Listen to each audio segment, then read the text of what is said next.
ಕಾಂಗ್ರೆಸ್ಸಿನ ಸುದ್ದಿಗಳನ್ನು ನೋಡಿದ್ರೆ ಬಿಜೆಪಿಯ ಸುದ್ದಿ ಈಗ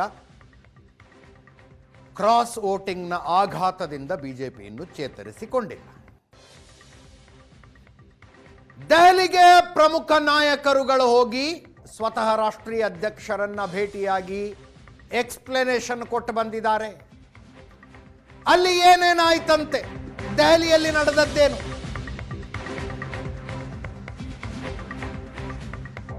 ವರಿಷ್ಠರ ಭೇಟಿಯ ನಂತರ ವಿಪಕ್ಷ ನಾಯಕ ಆರ್ ಅಶೋಕ್ ಅವರು ಹೇಳಿದ್ರು, ನಮಗಿಂತಲೂ ಹೆಚ್ಚಿನ ಮಾಹಿತಿ ಅವರಿಗಿತ್ತು ಅಂತ.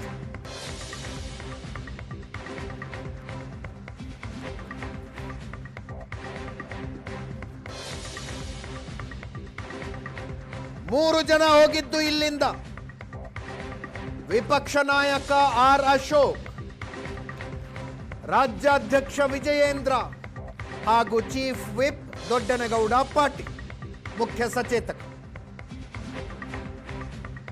ಮೂವರ ಜೊತೆಗೂ 1-to-1 ಮೀಟಿಂಗ್ ಮಾಡಿದ್ರಂತೆ ನಿತಿನ್ ನಬೀನ್. ಪ್ರತಿಯೊಬ್ಬರ ಜೊತೆಗೂ 8-10 ನಿಮಿಷಗಳ ಚರ್ಚೆ.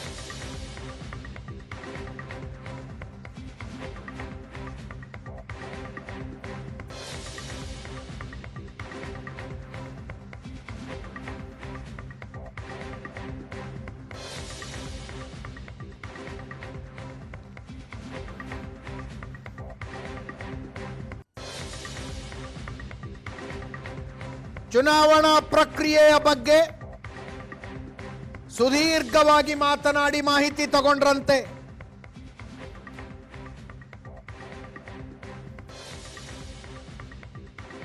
ಒನ್ ಟು ಒನ್ ಮೀಟಿಂಗ್ ನಂತರ ಮತ್ತೊಮ್ಮೆ ಮೂವರನ್ನು ಒಟ್ಟಿಗೆ ಕೂಡಿಸ್ಕೊಂಡು ಮಾತಾಡಿದ್ದಾರೆ.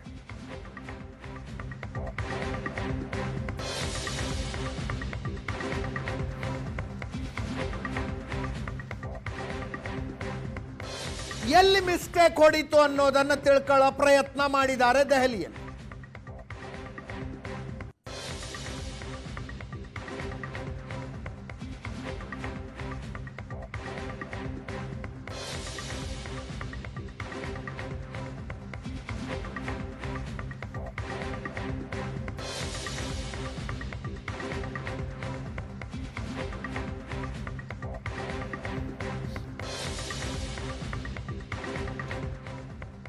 ಜೆಡಿಎಸ್ ಜೊತೆಗೆ ಸಭೆ ಮಾಡಿದ್ರ,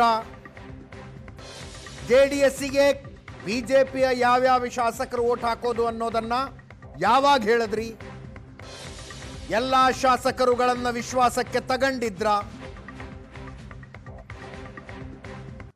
ಹೀಗೆ ಅನೇಕ ಪ್ರಶ್ನೆಗಳನ್ನು ಕೇಳಿದ್ರಂತೆ.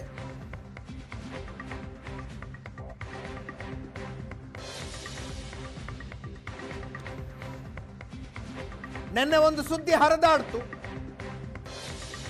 ನಿತಿನ್ ನಬೀನರಿಗೆ ಬಿಜೆಪಿ ರಾಷ್ಟ್ರೀಯ ಅಧ್ಯಕ್ಷರಿಗೆ ಕ್ರಾಸ್ ವೋಟಿಂಗ್ ಮಾಡಿದ 3 ಶಾಸಕರ ಹೆಸರುಗಳನ್ನ ವಿಜಯೇಂದ್ರ ಅವರು ಕೊಟ್ಟಿದ್ದಾರೆ ಅಂತ. ಕೊಟ್ಟಿಲ್ಲ, ಹೆಸರುಗಳನ್ನು ಕೊಟ್ಟಿಲ್ಲ.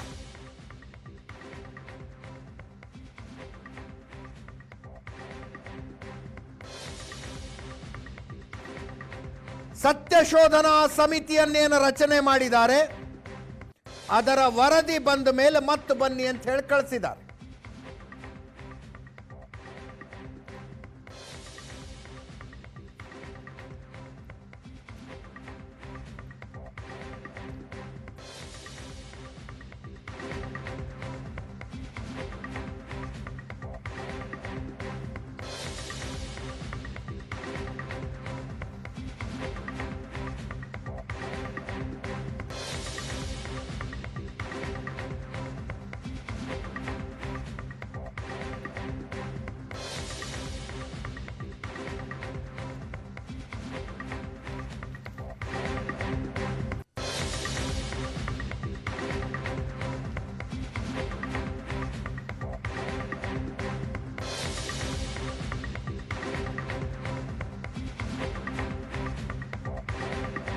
ಮಾಜಿ ಶಾಸಕ ವಿಶ್ವನಾಥ್ ಗಂಭೀರ ಆರೋಪ ಮಾಡಿದ್ದಾರೆ.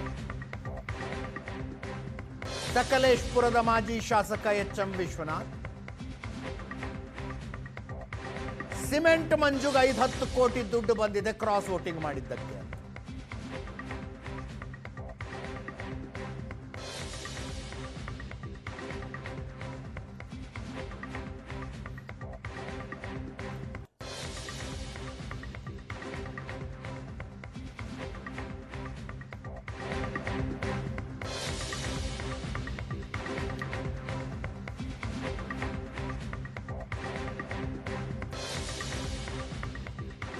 ಜೆಡಿಎಸ್ನ ಮಾಜಿ ಶಾಸಕ ಎಚ್.ಎಂ. ವಿಶ್ವನಾಥರ ಆರೋಪ ಇದು.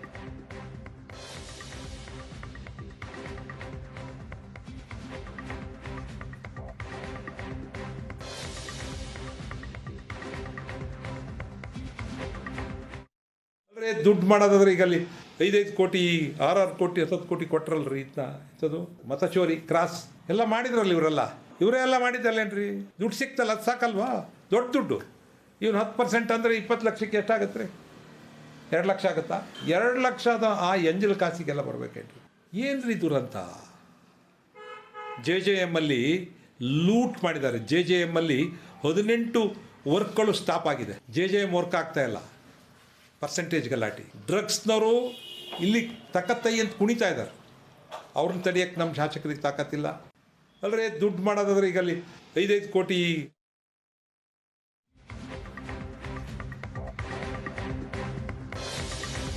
ಬೀದರ್ನ ಹುಮನಾಬಾದ್ ಶಾಸಕ ಸಿದ್ದು ಪಾಟೀಲ್ರು ಧರ್ಮಸ್ಥಳದಲ್ಲಿ ಆಣೆ ಮಾಡದೆ ಒಳ್ಳೆಯದು ಅಂದ್ರು. ಅಡ್ಡ ಮತದಾನ ಮಾಡೋದು ತಾಯಿಗೆ ಮೋಸ ಮಾಡ್ದಂಗೆ.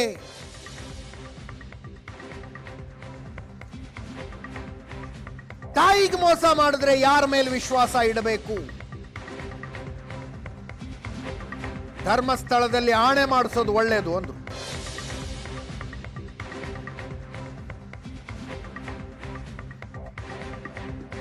ಒಂದು ಕಮಿಟಿನೂ ಕೂಡ ಮಾಡಿದ್ದಾರೆ. CT ರವಿಯವರು, ನಮ್ಮ ಮಹೇಶ್ ತೆಂಗಿನಕಾಯಿ ಅವರು ಇನ್ನೊಬ್ಬರಿಗೆ ತೊಗೊಂಡು ಕಮಿಟಿ ತೊಗೊಂಡು ಅದರ ಬಗ್ಗೆ ನಿನ್ನೆ ಕೂಡ ಅವ್ರ ರಿಪೋರ್ಟ್ ಕೂಡ ಕೊಟ್ಟು ನಮ್ಮ ವರಿಷ್ಠರಾದಂಥ ರಾಷ್ಟ್ರೀಯ ಅಧ್ಯಕ್ಷರಂಥ ನಬೀನ್ ಜಿ ಅವರ ಹತ್ರನೂ ಕೂಡ ಹೋಗಿದ್ದಾರೆ.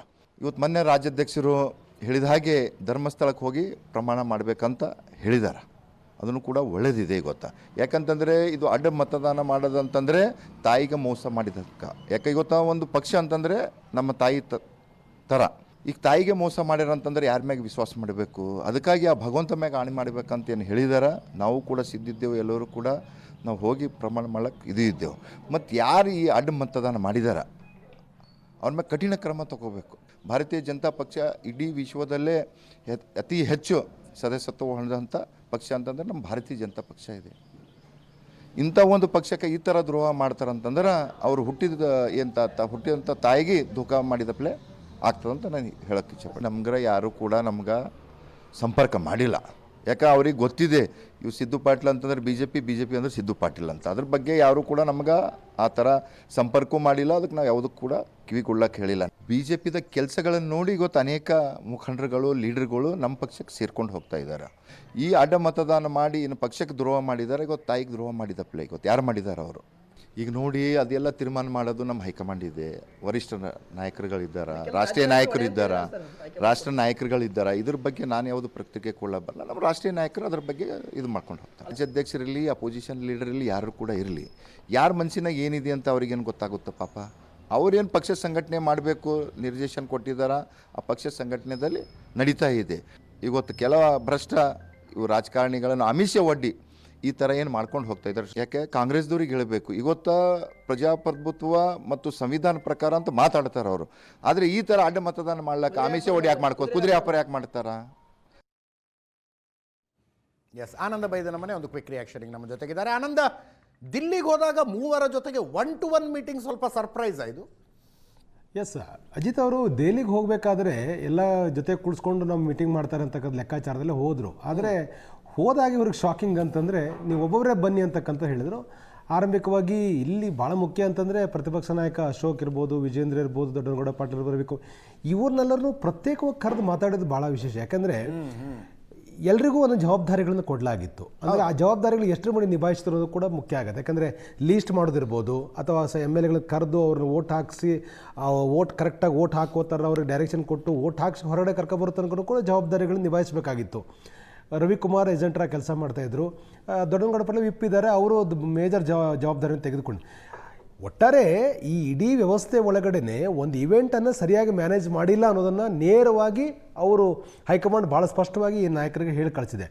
ಇಂಡಿವಿಜುವಲ್ ನೀವು ಆರಂಭಿಕ ಯಾಕೆ ಮಾಹಿತಿ ತಗೊಂಡಿದ್ದು, ನಿಮ್ಮ ರೋಲ್ ಏನಿತ್ತು, ನೀವೇನು ಮಾಡಿದ್ರಿ, ನಿಮ್ಮ ರೋಲ್ ಏನಿತ್ತು, ನೀವೇನು ಮಾಡಿದ್ರಿ ಅಂತಕ್ಕಂಥದ್ದು. ನಂತರದ ಎಲ್ಲರನ್ನೂ ಜೊತೆ ಕರೆದು ಮಾತಾಡಿದಾಗಲೂ ಕೂಡ ಹೇಳಿದ್ದಾರೆ, ಇಡೀ ಇವೆಂಟನ್ನು ನೀವು ಫೇಲ್ ಮಾಡಿದಿರಿ, ಇಡೀ ಇವೆಂಟನ್ನು ಮ್ಯಾನೇಜ್ ಮಾಡೋದು ನಿಮಗೆ ಸಾಧ್ಯನೇ ಆಗಿಲ್ಲ, ನಿಮ್ಮ ರೋಲನ್ನು ಸರಿಯಾಗಿ ಮಾಡಿಲ್ಲ, ಹಾಗಾಗಿ ಒಂದಷ್ಟು ಕಾಲಾವಕಾಶದ ಅಗತ್ಯ ಇದೆ, ನಾವೇ ಕ್ರಮ ತೆಗೆದುಕೊಳ್ತೇವೆ, ನಮಗೊಂದಿಷ್ಟು ಮಾಹಿತಿಗಳಿದೆ ಅಂತಕ್ಕಂಥ ಭಾಳ ಸ್ಪಷ್ಟವಾಗಿ ಅವರು ಹೇಳಿದ್ದಾರೆ. ಈ ವರದಿ ಬರುತ್ತೆ, ವರದಿ ಬಂದ ನಂತರದಲ್ಲಿ ಹೈಕಮಾಂಡ್ ಕೂಡ ವರದಿ ಸಲ್ಲಿಕೆ ಆಗುತ್ತೆ, ಕೆಲವು ಹೆಸರುಗಳು ಕೂಡ ಪ್ರಸ್ತಾಪ ಆಗುತ್ತೆ. ಯಾಕಂದರೆ ಈಗ ತೆರೆಮರೆಯಲ್ಲಿ ಕೆಲವೊಂದು ಹೆಸರುಗಳು ಚರ್ಚೆ ಆಗಿದ್ರು ಕೂಡ ಅವರ ಬಗ್ಗೆ ಸ್ಪಷ್ಟವಾಗಿರ್ತಕ್ಕಂಥದ್ದು ಇವರೇ ಓಟ್ ಹಾಕಿದ್ರ ಬಗ್ಗೆ ಯಾವುದೇ ಕ್ಲಾರಿಟಿ ಇಲ್ಲ. ಯಾಕಂದರೆ ತಿಳ್ಕೊಳ್ಳಿಕ್ಕೆ ಅವಕಾಶಗಳು ಇಲ್ಲದೇ ಇರುವ ಕಾರಣಕ್ಕಾಗಿ ಮಾಹಿತಿ ಬರುತ್ತೆ ಅನ್ನೋ ಹೇಳ್ತಾರೆ, ಆದರೆ ನಿಖರವಾಗಿರ್ತಕ್ಕಂಥ ಮಾಹಿತಿಗಳು ತೆಗೆದುಕೊಳ್ಳಿಕ್ಕೆ ಯಾವುದೇ ಅವಕಾಶಗಳಿಲ್ಲ. ನಂತರದಲ್ಲಿ ಅವೆಲ್ಲವೂ ಗೊತ್ತಾಗುತ್ತೆ. ಹಾಗಾಗಿ ಹೈಕಮಾಂಡ್ ಕೂಡ ಇವೆಂಟನ್ನು ಮ್ಯಾನೇಜ್ ಮಾಡೋದ್ರಲ್ಲಿ ಫೇಲ್ ಆಗಿದ್ದೀರಿ ಅಂತಕ್ಕಂಥ ಭಾಳ ಸ್ಪಷ್ಟವಾಗಿ ನಾಯಕರಿಗೆ ಹೇಳಿ ಕಳಿಸ್ಕೊಟ್ಟಿರುವಂಥದ್ದು ಭಾಳ ದೊಡ್ಡ ಮಟ್ಟದ ಬೆಳವಣಿಗೆ. ಅಜ್ಜಿ, ಎಸ್ ಥ್ಯಾಂಕ್ ಯು ಆನಂದ್.